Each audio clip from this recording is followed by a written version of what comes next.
Hello, BookTube. I came across a little article in the new issue of the New Republic that bore on a lot of discussions that I've seen here on BookTube. I thought I would discuss it a bit myself. It's by Alex Shepard, who's always smart, always good, and it's given the title Pulp Friction. Of course, he didn't give it that title, and it has this melodramatic picture of pallbearers carrying a book, uh, and it's about the parlous future, the uncertain future of Barnes and Noble. For those of you not in America, that's the only remaining enormous book chain in America. And Shepard points out that its debt has skyrocketed, that its CEO is leaving, that it's sold off its college book division, which was an absolutely reliable moneymaker, and that it looks not to be around much longer. It looks like a failing business. And he wants to make the point that that's bad for everybody. That's bad not just for Barnes & Noble, but for books and authors in general. Now, he makes a point, or it's a short piece. I wish that it were longer. I wish that it were a 4,000-word piece, because it's actually more important than anything else in the issue. But he mentions a point that always bothered me when I worked for Barnes & Noble. People saying, especially when Barnes & Noble started to decline, people saying, well, you reap what you sow. You put so many small independent bookstores out of business that now it's fitting that you would face that same fate. That always bugged me. Hundreds and hundreds of small businesses, hardware stores, video stores, shoe stores, appliance stores, went out of business in the mid and late 90s. It had to do with the real estate market, not with Barnes & Noble. Barnes & Noble didn't put any hardware stores out of business, and also the small independent bookstores that position themselves well in regards to real estate rather than in regards to discounting books are still around. They survived. So it's a little simplistic to say that Barnes & Noble did that and that this is some sort of, I don't even know, Shakespearean Fifth Act. But the point that Shepard wants to make is that Barnes & Noble does more good for the book world than harm, mainly through its institutional process of pre-ordering books. What does he say here?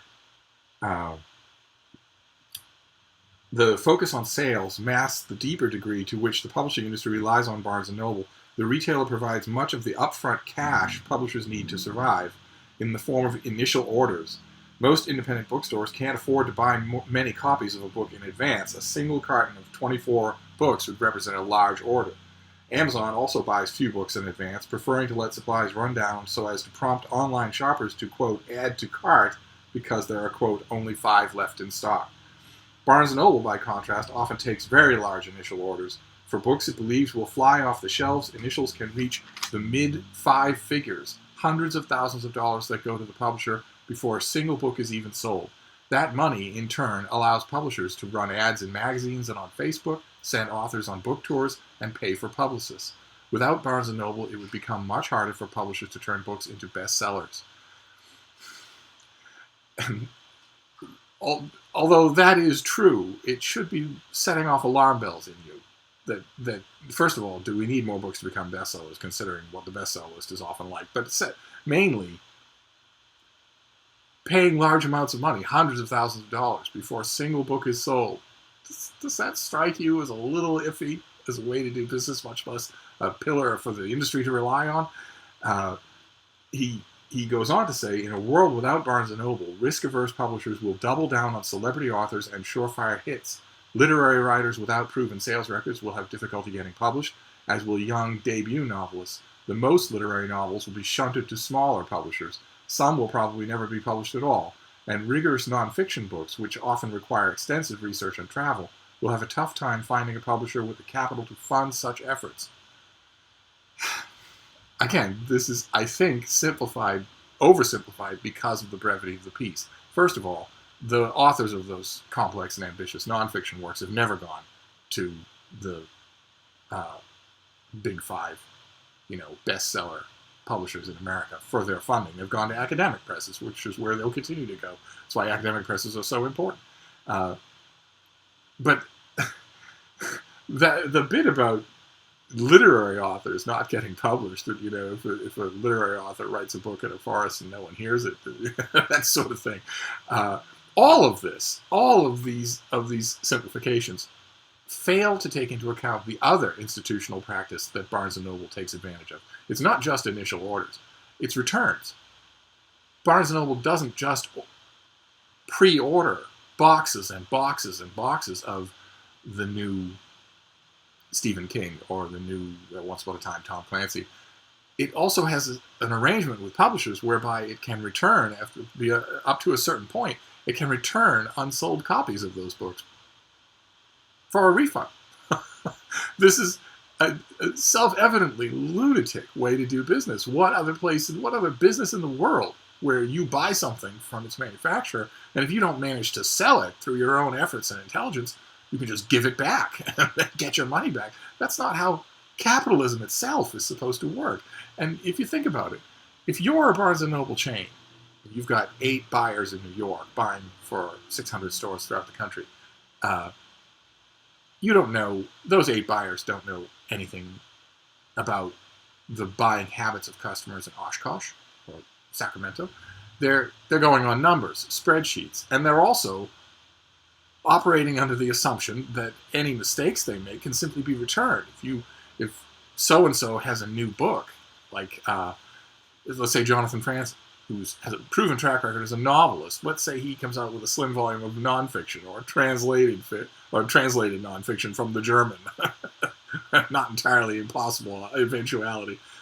If you overorder that, if you order too many copies of that book and you're a Barnes & Noble, you can simply box it up and return it. You're not on the hook for anything.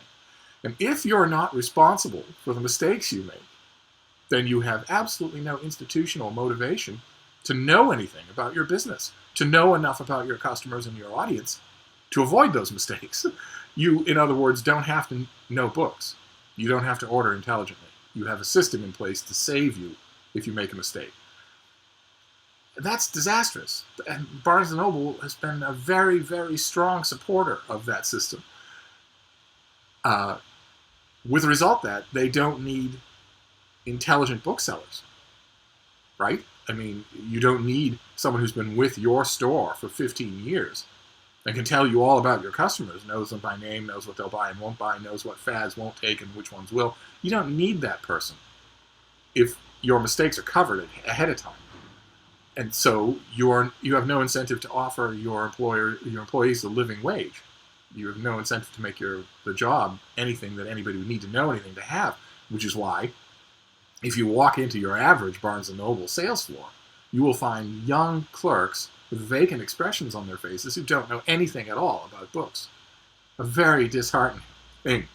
If you walk up to somebody and you say, I'm looking for a copy of Finnegan's Wake, and they, without looking on the computer, say we have a death and grieving section. That happens on a daily basis at Barnes & Noble, and the returns are the reason why, the ultimate root reason why. If the stores didn't have those two things, if they didn't have returns, then they wouldn't place huge initial orders. They would carefully research what they want. Because if the book didn't sell, I'm actually old enough to remember these days, and was a part of all this. If the book didn't sell, the store itself, not the company, the store itself had to figure a way to get rid of that stock. They would discount it. They would move it to the front of the store. They would link it to some recent event in the news. They would discount it again. And if it didn't work, they'd simply eat it. There was no safety net. I think that circumstance, in addition to being common sense capitalism, made for better bookstores. I think it made them more wary. I think it made them more nimble on their feet, and I definitely think it gave them the incentive to have smart staff. So this system, Shepard isn't praising it, but he's saying it would be bad if it went away. I disagree. I think it would be a very good thing for readers and the book environment in America if that system disappeared. It should never have existed as long as it did. It's if you have a system that intentionally spurns wisdom on the part of its employees, intentionally spurns specific knowledge of what it's doing, it deserves to go out of business. And those literary authors who are so literary they would be shunted to smaller press as well. Once upon a time, bookstores weren't like Barnes & Noble. There were no massive, insane, stacks high initial orders of new unknown titles, and there were no returns. and those literary authors still managed to get published. They weren't going a begging. The whole system would revert to knowledge. It would revert to people sniffing around for quality, not just slam bang, commercial viability. You would have readers again at publishers. You would have agents again who would go on the road. You would have people who would be saying, I know you don't know this book, but it's really, really good. Here's a copy. Give it a try. Hand selling to your customers will work. So as far as if Barnes & Noble goes out of business, it'll be a disaster for book lovers. I couldn't agree more. I think it would end up being a net boon for book lovers. It would hurt in the short run for a lot of people, but